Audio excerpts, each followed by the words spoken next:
Hi everybody, welcome to the channel. Naman here. So today I'm going to be talking about the Austrian School of Economics, marginal thinking, and how you can use those principles to make better interview decisions and how you can drive up the company's perception of your value. So the Austrian School of Economics is a body of economic theory that was developed in the late 19th century, in which the value of a product is determined by its utility to the consumer, rather than the goods that went into producing that product. It stresses that economic decisions are made on the margin. And an example of this is that water might be more valuable to you than diamonds because you need water to survive and you don't need diamonds to survive. But let's say an extra pound of diamonds is far more valuable to you than an extra pound of water because you make decisions on the margin based on your unique circumstances and based on what you already have and what you need and what you want and all these sorts of things. And so making decisions on the margin means making decisions essentially based on your unique circumstances. And so there's this idea that when you're buying something at a price point, there's this equal exchange that, let's say I'm buying a pair of Yeezys for $220. There's this idea that Yeezy pair is equal to $220. And so that's not actually true. Market decisions and market exchanges are actually based on inequality in price and value. Both parties gain something when an exchange happens because the seller is trying to maximize profit or minimize loss by selling something, and the buyer is only buying something because their perceived value or the value that they get out of a good or service that they're buying exceeds or is equal to the price point at which it's sold. So let's say I buy a Yeezy at $220. Well, maybe the status that it gives me and maybe the comfort that I have because I'm buying those shoes is worth like $400 to me. And so I'm buying that Yeezy at a price point that makes sense to me because I'm thinking on the margins and I'm thinking based on my unique circumstances, and I'm buying that pair of shoes because it gives me more value than it costs. And so a good salesperson knows these principles and knows that the seller chooses the price of a product or a service, and the buyer chooses the value of that product or a service. The buyer gets to decide, well, how much is this actually worth to me? And the seller gets to decide, how much am I going to sell this for? And good salespeople, let's see if I have a pen. Okay, let's say I'm selling you this pen. All right. So if I was not a good salesperson and you walked into my pen store, what I would do is I would immediately start asserting to you that this is the best pen in the world, that it has really, really good ink, that it's really, really valuable. And let's say we spent 6 years in a factory in Thailand perfecting this pen and that it's the best pen in the entire world. Well, that's a pretty decent sales pitch, but what I haven't done in that is I haven't determined what are your pain points, and I haven't elevated your perceived value of this pen.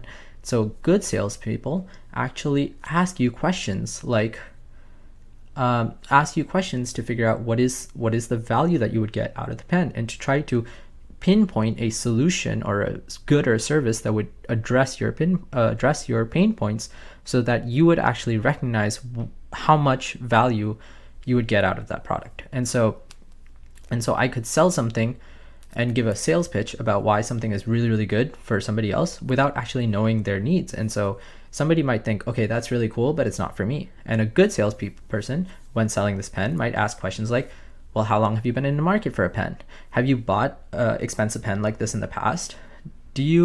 Are you a business person? Do you ever sign important documents? And if so, do you ever commemorate those events with champagne or something to really reward yourself? Have you ever thought of that idea that when you sign something and you make $100 or $1,000 or you sign this next check, do you ever feel like you should really reward yourself? Or do you ever feel like you want to remember that moment? And do you ever have something that's high value that signifies to yourself that I want to remember this, I want to celebrate this? And if so, do you think a pen would satisfy those needs?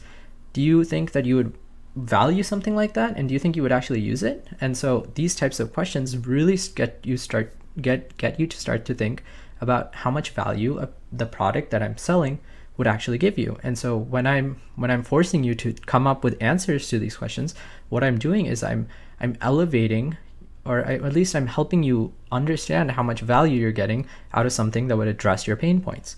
And so sellers often know that when something addresses a consumer's pain points, consumers are willing to pay a lot of money for it. Because imagine how many things you bought and you've either never used or it's never actually improved your life. And so generally people spend a lot of money on things that would actually improve their lives. And things that improve their lives are things that are tailored toward them or things that they've thought about for a while. So on to the final topic, which is how you can use these principles to improve your ability to interview. And so a good interviewer can take advantage of these principles by thinking about what they're selling. And so interviewers are generally attempting to sell their intellectual assets and their time and their skill sets to a company that will pay them at a price point that they're deciding. And so the goal is to elevate the company's understanding of your valuable contributions. So essentially, you have to ask questions that sort of figure out what are the company's pain points and identify you as a valuable agent of changing the company or improving the goods and services that the company is selling. So here's an example of a question you could ask that I came up with. So the question is, I read Ashley Vance's biography of Elon Musk, in which I read interviews of Musk's early employees at SpaceX who made 10 times more valuable contributions than the average employee. Have you ever encountered a 10x employee before at your company? And what sorts of skill sets do they bring? So the goal with this question is to try to make the interviewer think, well, what are really, really valuable employees doing at our company, and what sorts of contributions are they making? And what sorts of skill sets do they have that allow them to make those contributions? And so your goal is to understand what is a high value employee to them, and then connect with that response. If they say something like, somebody who's made a really big change is somebody who's made this important contribution to the executive team about coming up with this idea to change this, and how they did that was having this valuable understanding of client interaction, right? I just made that up, but you should start to connect with that. And you could be like, oh, wow, that's really cool, because something I did in my last company is I was working on this project and I really, really had a good fundamental understanding of how to do this. Or you could answer with the idea that that's something I'm really, really working on. I'd be really passionate to help you out with that project. Or in school, I actually really focused on learning those skill sets that you're talking about, or things like that, where you can really connect with them and identify yourself as potentially being a 10x employee.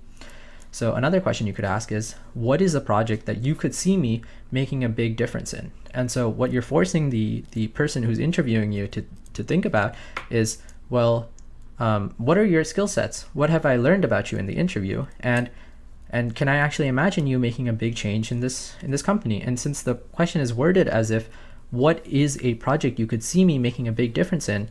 It's asking you to really, really think about, well, not am I a good fit, but what would make me a good fit? What would put me in a position where I can make a big change? And so you're forcing the employer to really, really think about those questions and to really, really think about how much value you're bringing to the team. And so a final question you could ask is something like, what is something that you think employees are not doing enough at your company, and what do you think I should know about it?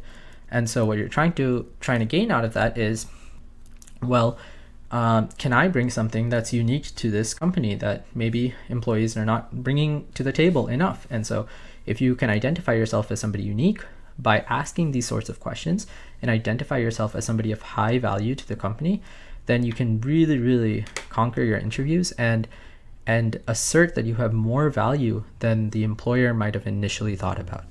So that was the video. I hope you gained something valuable. If you have any questions, please leave it down in the comments. I'm always happy to answer. Please like and subscribe if you like this video, and see you next time. Thanks, everybody. Bye.